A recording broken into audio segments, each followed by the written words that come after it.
Keep coming here every day and I'll train you. You already have.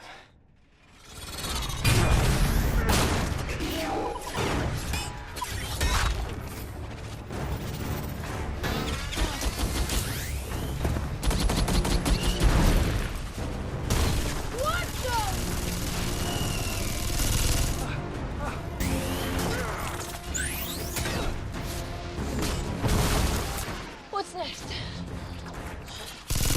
Straight shot. In 2015, an alien race known as the Mimics crash lands in Germany and within a few years conquers most of continental Europe, killing millions. By 2020, the nations of the world have banded together under the United Defense Force to fight back. Progress has been slow, but a recent win at the Battle of Verdun, credited largely to one soldier, Sergeant Rita Vrataski, has made her a media hero known as the Angel of Verdun. As the UDF masses troops in Britain for a massive invasion of Mimic-occupied France, General Brigham orders Major William Cage, a public affairs officer with no real combat experience, to embed with the frontline assault and film it for the media. Cage panics and tries to blackmail his way out of the assignment. Appreciate the confidence, General. I do this to avoid doing that. I was in ROTC in college. You know, I do what I do, and you do what you do. Brigham responds by having him arrested. Arrest this man. What?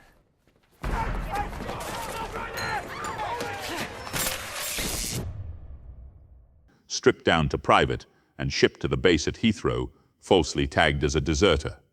There, Master Sergeant Farrell assigns him to J Squad, a rough infantry unit including soldiers like Griff, Kuntz, Nance, Skinner, and Ford, who treat him with open contempt once they realize he doesn't even know how to operate his own combat suit. Listen, man, I've never been in one of these. Yeah, well, I've never been with two girls at the same time before. But you can bet when that day comes, I'll make it work. I could hurt somebody. Not with the safety on, you won't. Where is the safety? Exactly. The next morning, the invasion launches on a French beach and turns into an immediate slaughter as the Mimics seem to be waiting for them. A fumbling, terrified Cage stumbles into a larger, more dangerous Alpha Mimic and manages to kill it by detonating a mine at close range, but the blast douses him in its blood.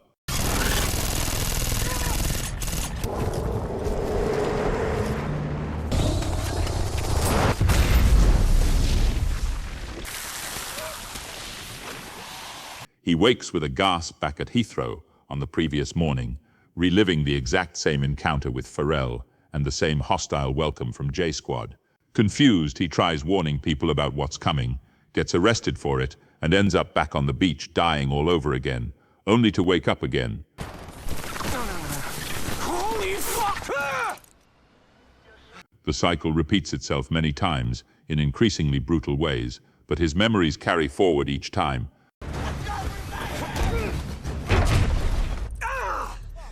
And he slowly starts learning the rhythm of the battlefield well enough to survive a little longer with each attempt. Eventually one loop lasts long enough for him to reach Rita on the beach and fight beside her.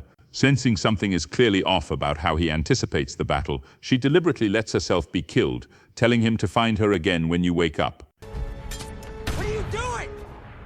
Find me when you wake up. Find me when you wake up. His first attempts to explain himself go badly, but he eventually convinces her enough to hear him out.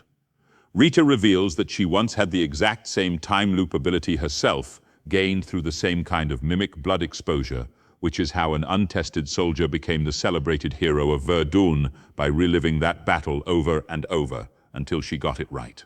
A blood transfusion after being wounded later stripped her of the power entirely. She brings Cage to a UDF scientist, Dr. Carter, who explains that the mimics function as a single superorganism, all controlled by one hidden Omega mimic. To think of this as a single organism. Alphas, like the one that you killed, are much more rare. Yeah, they're like 1 in 6.18 million. They're like its central nervous system. Whenever an alpha dies in battle, the Omega senses it and resets the day, adjusting its tactics each time until it wins.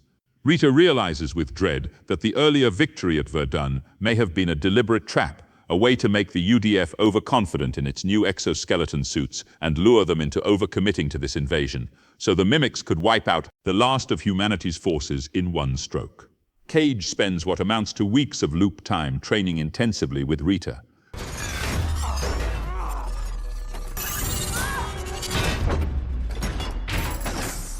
Who repeatedly kills or knocks him out in sparring sessions just to reset the day and drill him faster. Okay, do it. The emotional toll builds as he's forced to watch her die over and over, only for the day to reset and erase it from her memory every time. Eventually, he starts having unexplained flashes of a location, a dam somewhere in Germany, which the two take as a clue to the Omega's hiding place.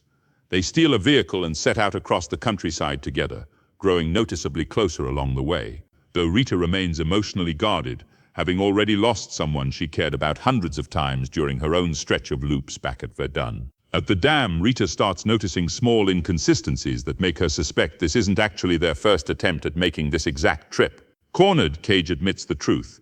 In every previous loop, no matter what he changes, she always dies before they ever reach the Omega. You're wasting time. Rita, if you start that engine, you die. 20 yards away. And it attacks when you start the engine. And because of that, he's been unwilling to go through with destroying it, since doing so would end the loop with her dead for good.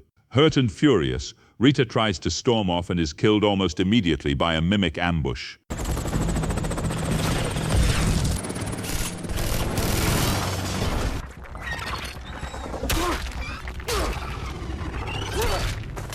Devastated, Cage travels to the dam completely alone in the next loop, only to discover the vision leading them there was a trap, ambushed by a hidden Alpha.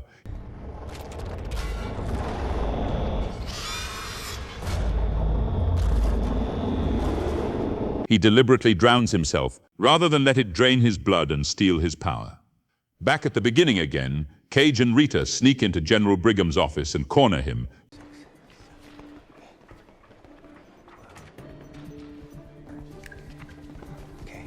Using Cage's precise knowledge of things Brigham hasn't done yet to prove his story is real. Under pressure, Brigham hands over a prototype tracking device built by Dr. Carter, which the pair use to finally pinpoint the Omega's actual location, buried deep beneath the Louvre Pyramid in Paris. During their escape from the base afterward, Cage is knocked unconscious.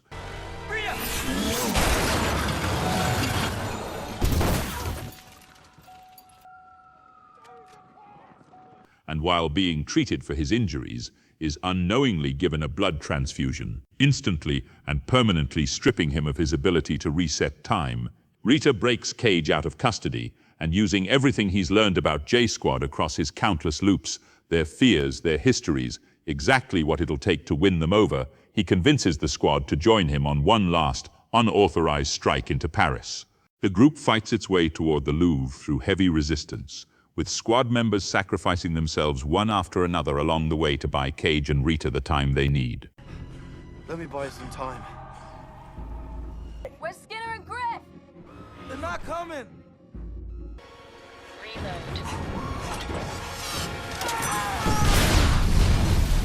Cornered by an Alpha within sight of their goal, Rita kisses Cage and tells him she regrets not having more time to get to know him. The Alpha kills her instantly and mortally wounds Cage.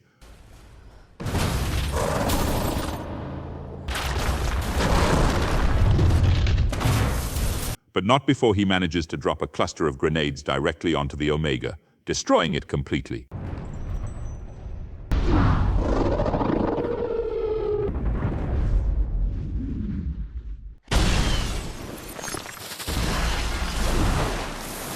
The blast instantly wipes out the entire Mimic network across Europe, bathing Cage in its blood one final time as he dies.